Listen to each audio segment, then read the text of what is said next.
Are you struggling with mental health as an ADHD entrepreneur? What does that mean? Are you doing something about it? Why are you not doing something? Well, today I have CEO and co-founder of TrailBits, Dan Guido. We met at a Nick Sonnenberg Optimized Group Mastermind event in Mexico, and we've been chatting on and off about mental health. And I didn't realize this with you, Dan. Welcome aboard again. Thanks for coming back, first of all. Yeah, yeah, absolutely. Happy to be here.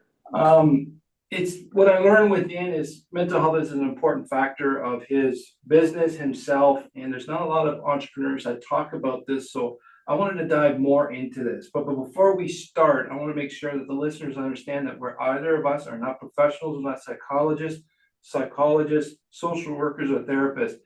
We're all going to share experiences, our own personal experiences, and what we learned. So if you got any questions based on this episode, please talk to a professional, as we are not professionals in this field.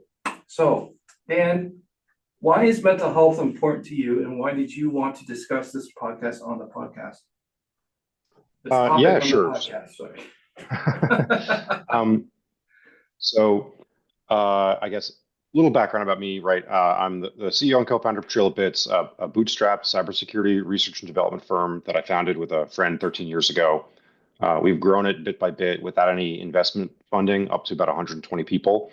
So I have a lot of responsibilities resting on my shoulders. I'm playing with my own money.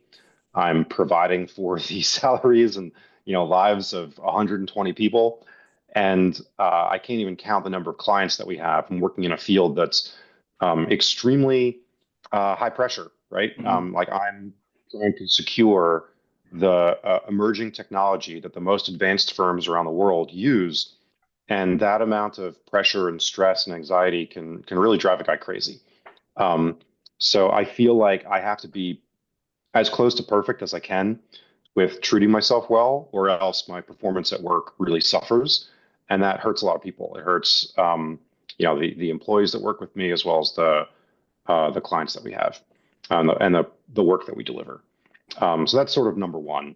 Number two, nobody really likes to be like unhappy and depressed. I think um, you want to have fulfilling relationships even outside work. So all this stuff I've taken pretty seriously over the last couple of years to make sure I'm buttoned up tight. And that's the one thing I gotta give you a lot of respect for, Dan, is you just said that, having your own company, being responsible for the livelihood of all your 120 people staff is very heavy and it takes a lot of burden on you. Well, a lot of entrepreneurs seem to use that as a badge of honor and says it's not tough, it's easy. But in reality, like you said, like I remember having this conversation with my dad a long time ago. It's like, okay, yes, I got a team of 10 here, but I respect them. I want them to do well because I'm responsible for their livelihood to take care of their family. And I think that's one thing a lot of people don't understand about entrepreneurs is we actually do give a shit and we do have this care and it does weigh heavy on us. Yeah, I think people glorify the founder lifestyle a little bit too much for what it really Mm. is. There's a lot of like people that continuously fail at it that are striving that believe that like their life will be better once their company gets successful. Oh, And that the lie. reality, Yeah. yeah, the reality is that it's a really tough road. Um, and I think a lot of people go into it without the kind of support they need. And especially, in my path, I didn't have any sort of board or investors. I had some advisors early on, but they dropped off after about a year and a half. So it's really just been me So for a a true long. startup as well. Yeah, I mean, we're building something new from scratch, trying to work with all kinds of advanced technology and problems that haven't been solved yet. So it's a lot. And you mentioned a few times here, we really haven't talked about anxiety, depression, or the stereotypical or the traditional mental health conditions. Mhm. You said yourself is stress, worry. The other thing is burnout, fatigue is also affects your mental health. And I don't believe a lot of people realize that that has a heavy burden on how you operate day to day. So one of the Yeah, reasons yeah. for, yeah, I think and it's important to recognize the difference between like fatigue and depression too. okay. Like fatigue is good. Honestly, like I'm happy to be tired after a long day of work. Like that means I got stuff done and I did my best to get there, and I can feel proud about that. And as long as I get a good night's sleep, I can do it all over again. But yeah, there's tons of problems with burnout. Like burnout's the opposite. Burnout is really where you work hard and you get nothing for it, or you get backwards progress, and you get that repeatedly shoved into your brain that all this stuff is for nothing. And that is Yeah. what causes you to really lose, like, any sense of direction. And you start to pull back, like, why am I even doing this? And then you can't do it anymore, and you can't wake up anymore. And like, it's a terrible situation to be in. And I've been there. I've been there, Yeah. half a dozen times. Yeah. It's this natural course of the startup founder entrepreneur. And in any growth mindset entrepreneur who wants to do more and push more. So I guess I like how you explain the fatigue at, end of the day and then get rested. I agree with the way you explained it. The fatigue I was referring to is constantly working, burning the candle at both ends, just working 16, 18 hours a day for months or years at a time. That long-term fatigue, where it goes into physical fatigue, is something I've been experiencing the last year and a bit. And I didn't put two and two together until my talk with my therapy. That is affects the mental health. That lowers how she explained to me is how it lowers my guards or my boundaries and lets things to get through that affects the mental health, either being anxiety, depression, or any other type of stuff. Does that make sense? Yeah, I mean, look, even professional athletes have recovery days. Like, I wouldn't sign up to run a marathon and then run a 10K the day before. Like, I don't want my muscles to be sore right before the big game. So yeah, it's important to take breaks. Um, I think that's something that I've tried and failed to build into my schedule. I have Mhm. a dog that helps. I have to get up and take her out for walks and stuff. It can be an opportunity to pull away from a phone every now and then. But yeah, I hear you on that. That's definitely important to measure and manage. And the funny thing is, you just said it. My therapist has been pushing me for a while, and I just couldn't believe it. Or for my case, it's more I felt guilty doing this, but taking breaks, doing things for myself. Like you said, athletes have recovery days, and that you're required to take breaks. So these breaks, are you doing it for other people or stuff for you? Um, you know, a lot of the time when I'm taking a break, I'm trying to engage the slower thinking parts of my brain. Like I want to pull away. Everybody has like incredible shower thoughts when they can't touch anything electronic, they can't look at anything, they're just like lost in their own head, and you come up with your best ideas. And I think the same thing happens when you just out on a walk and you're staring at the sky, and there is no like notifications or new social media posts or new Slack messages or emails that you're trying Mhm. to answer. So it can be really effective to like switch gears every once in a while as a regular habit. Well, for me, I found working hard non-stop is actually a bad habit I got into, and I'm really working hard right now to create new good habits, which is actually taking breaks. Like even scheduling, like I think you alluded to a little earlier, you schedule stuff now. Like for me, I schedule my shop time at home. If I see my schedule, I'll be a lot more successful doing it. Or even like my lunch breaks, I have a big block on my calendar that says lunch to remind me, to notify me. So it helps me get to those different things. Have you found that it's a habit change that we got to do, or does the scheduling help? Like for me, people are telling me it's ridiculous you have to schedule it, but it's working well for me. Yeah, I mean, I schedule it in terms of like exercise classes, right? Mhm. Like I go to Pilates, I go to boxing, I schedule a run. And when I'm doing those things, that like being in a group exercise class, you can't check your phone. That's Yeah. 45 minutes or an hour of uninterrupted time just lost inside your head. And you get the secondary benefit of the exercise. Mental performance increases with physical performance. The more you take care of your body, the better your brain works. Yeah. And you can double up on these two benefits. So like I have a hard time, I think, and to be clear, by the way, so I don't know if I have ADHD. I think I have like a tinge of it probably. I don't know if I'm on the autism spectrum. I probably have like a tinge of it probably. Um, but what was I saying? I Scheduling can't your remember. time, scheduling your exercise time is helping you think. Yeah, yeah. I guess the point I was trying to make is just that well, I don't remember the point I was trying to make. Hey, Anyway, I just hey, figured that this is was the helpful. right place to be. It's okay. Well, yeah, the exercise is a big thing that helps with mental health. People Oh, don't realize it.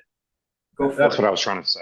I was trying to say that like meditation in Yeah. particular is very highly regarded, especially for treatment of ADHD. That like the more that you can essentially exercise to take control of your thoughts through meditation, um, I found a lot of benefit in that, but I find it very hard to meditate. Um, Yeah. it's a skill issue, definitely, but it's also sort of a motivation one where isn't there something else I could be doing right now?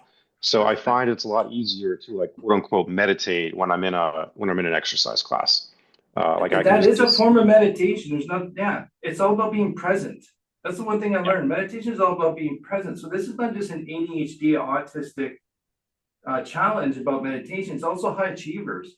High achievers is all about moving forward and always about the future. And it's about getting us here now and to feel what's going on now. And I think that was one of my things. I never felt what was going on now. I was always feeling something in the future or from the past.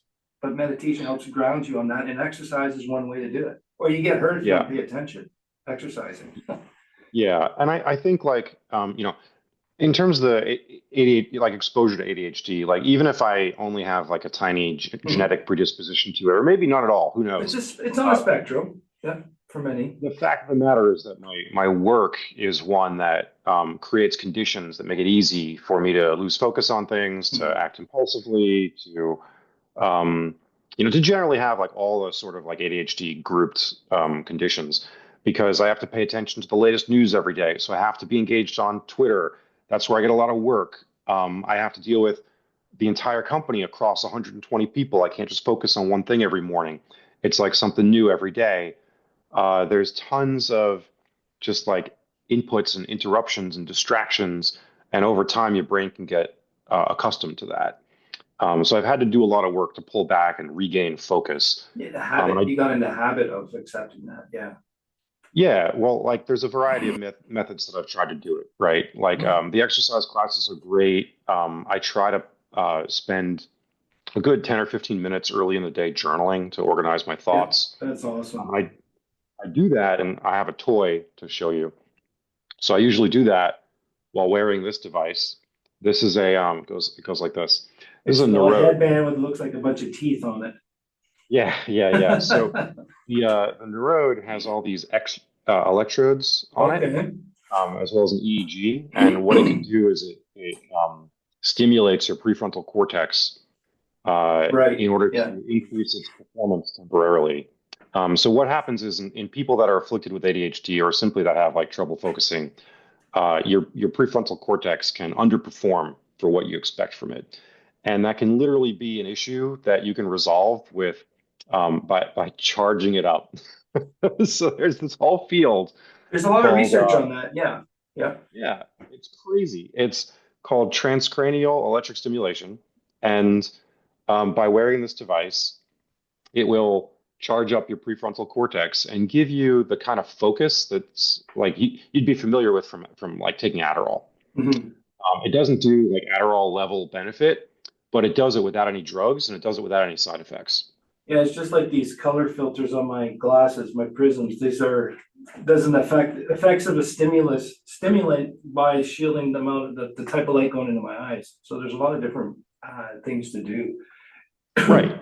And what's great about that is besides the ability to directly affect that underperformance of the Mhm. prefrontal cortex, because it does it without drugs. Like when you take Adderall, usually that interrupts your sleep too. And Yeah, sleep it for can. people with ADHD is already usually disrupted. People with Yeah, ADHD are more likely to be night owls. They're more likely to have, just like a loud brain at night while they're trying to go yeah, to sleep. And taking Adderall doesn't help with that. So I like to keep my all this like a stimulant free kind of lifestyle where the only tea I drink is green tea. I try to limit my intake of it. I never have any afternoon, and I've yeah. never accepted being on drugs like Adderall, and instead preferred to pursue a little bit weirder opportunities like this. But it's also, you're doing a lot of work as well on your mental health exercise, because that's not drug related or tool or gimmicky tool related. Sorry, I didn't mean to use the word gimmicky. I'm not implying No, that thing is, sorry.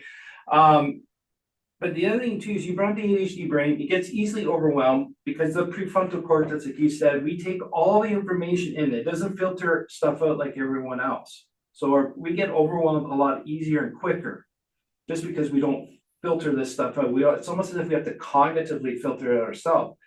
And this is one of the things I've noticed is mental fatigue is my killer. Like you said, you're there, you're making decisions for 120, but before noon, you probably made more decisions than some people have made in a year every day on your business. And I'm not saying this to brag or whatever, this is the reality of a founder startup. And the mental fatigue is what we got to protect. And it's not just, didn't get enough rest and I had a big day. Like, I don't know, it feels like my brain at times feels like, if you overwork your arms, you feel that sore muscle. Sometimes I feel my brain is like that at the end of the day. And that, to me, that's more of a mental burnout than a physical fatigue. Mm-hmm. Yeah, and that's part of why I like doing the journaling. It really helps me focus on what's the most important thing to do today. Yeah. And that way I at least organize my thoughts before I dive into the 1,000 things I have to work on. And what's important about that is you got that shit out of your head onto paper.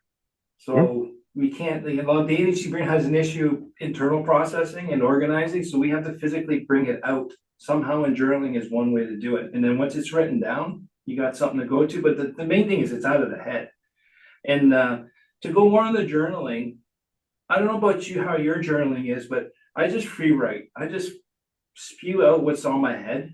Just no organization, no trying to think things out, and just to get it. It's more of a process of getting stuff out of my head, so it's emptier, so I can start the day. And with that, it's interesting what comes out and what you figure out that you weren't thinking about at all. Yeah, so I use a couple approaches. I prefer a structured one. The paper version would be the 5-minute journal. I think is really fantastic. But I actually flipped to using an AI journal over the last few months. Let me get you a list. Yeah, so I'm not going to say which one I use. I don't want someone to go and hack it. But there's there's a bunch that are out there that I think offer a lot of benefits because they're essentially a journal that can talk back to you. They can identify trends in your writing. They can make specialized prompts based on what they think you're experiencing. And they can start to nudge you in certain directions, like, hey, a couple weeks ago you said you would do this. Did you actually do it? So those are like Rosebud, Stoic, Mindsera, Stylo, and Reflectly, I think, are the 5 that come up most frequently. I've gotten a lot of benefit out of that. And when I write, I tend to do it, in the morning. I'll do something that looks a lot like, what's the most important thing today? What are some challenges that you might experience, just to prepare for like those cases? And then, what would make today great? Like, how do I end the day on a positive note? And then in the evening, sometimes I'll reflect again of like, what's one good thing that happened today? Kind of integrate some gratitude practices into it. I will free write from time to time, but I think the 2 or 3 question structured approach has really gotten me to write good stuff. Oh, yeah. Usually I start with a couple questions, but then I free write, just let it go. I guess what I was referring to, the way I answer and write is not structured. I just let it free. But again, that's the works best for me, may not work for you or may not work for the listeners. So it's just, what I do recommend is just because someone says this is how it works, try it. If it doesn't work for you, try something else or modify it. Like, make it work for you, and there's nothing wrong with that. But what I like, what you said with the gratitude part is it's more about reflecting on your successes, because a lot of high achievers, we always measure based on what hasn't been achieved yet, not necessarily what has been achieved. And that's more, I like to say the gratitude has to include your own gratitude of yourself, not just of everyone else in the world. I think sometimes I feel people miss that. What have you, like, I got a success wall on my window in Microsoft. Everything that I've succeeded is in there in one notebook, so I can go back every once in a while and remember it, because I don't remember what I've done because I'm always looking for the next. Yeah, I think to be a good founder, sometimes you have to be sensitive. Like you have to be able to perceive problems in the world, or else, Yeah, what motivates you building things about it. But you can't be so sensitive that you're paralyzed by it, where like right. everything is just pain. And Yeah. like finding that middle ground is tough, and a good And way to yeah, not be an calibrate it. asshole and but not being oversensitive. Yeah, and a good way to calibrate it is to reflect on stuff that did go well on a regular basis. And also, yeah, that as well. So I don't want to ruin it with a negative on that. So that's a really good point. I don't know in your experience, Dan, but I'm finding there's a lot of people paying lip service about mental health. They're talking about it. They're saying the words mental health. They're saying we're all it's important. But I'm finding there's still not a lot of people doing much about it. Or, they're not saying, or they're not going to therapy, they're not working on it, they're just saying it's important. Are you seeing a kind of a trend like that? Like in a lot of the entrepreneurs I'm around, they don't, when I talk about it openly, and that's what I respect you about this, you talk about this openly, no matter where you are. And when I talk openly about it, people look at me cross-eyed.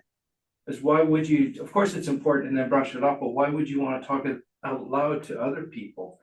And are you seeing that trend yourself? Yeah, I think most people, like as they get older, you get less neuroplastic, right? You get more set in your ways, and you follow. Today, you wake up and did the same thing you did last week. Um, I think I've taken a lot of interesting detours to try to keep my mind open to change. Like for the longest time, for 20 years, I have struggled with keeping a consistent sleep schedule. And I've tried a lot of things to fix that and was really unsuccessful. Mhm. But I think one thing that allowed me to make progress on it, oddly enough, was getting on prescription ketamine.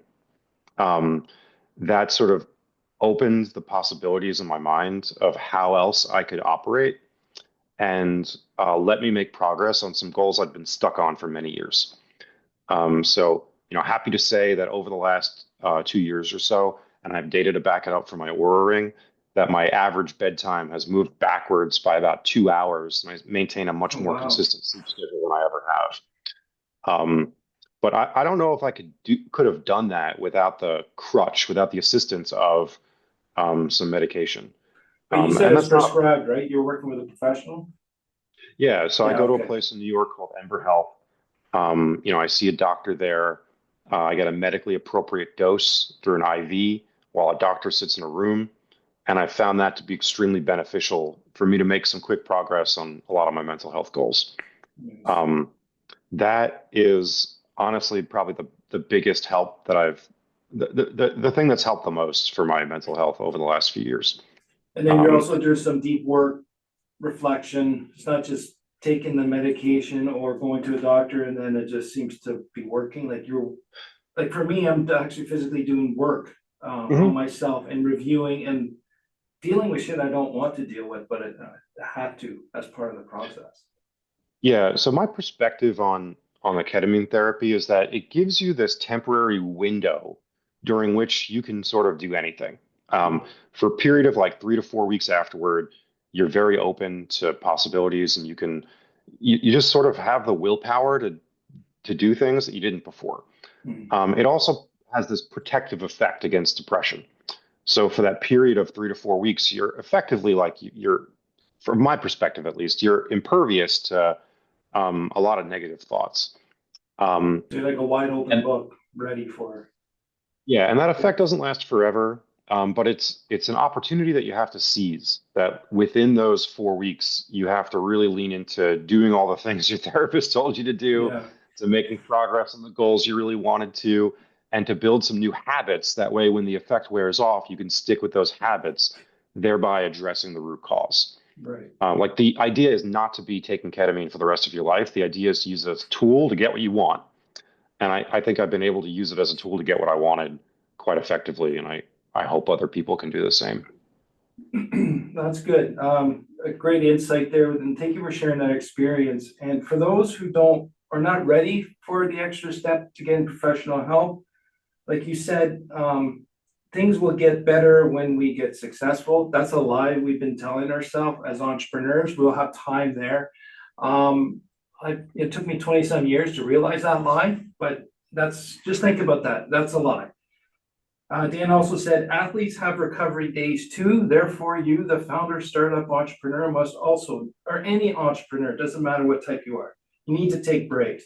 So if you're not ready to work with professionals and whatnot, start by just trying these things that Dan shared with us. Journaling, exercising more, taking more breaks during the day, and a good sleep cycle. Because that's the one thing you really talked about the last time we were together was you really work hard to sleep as a job, or not a job, but as a task or a project.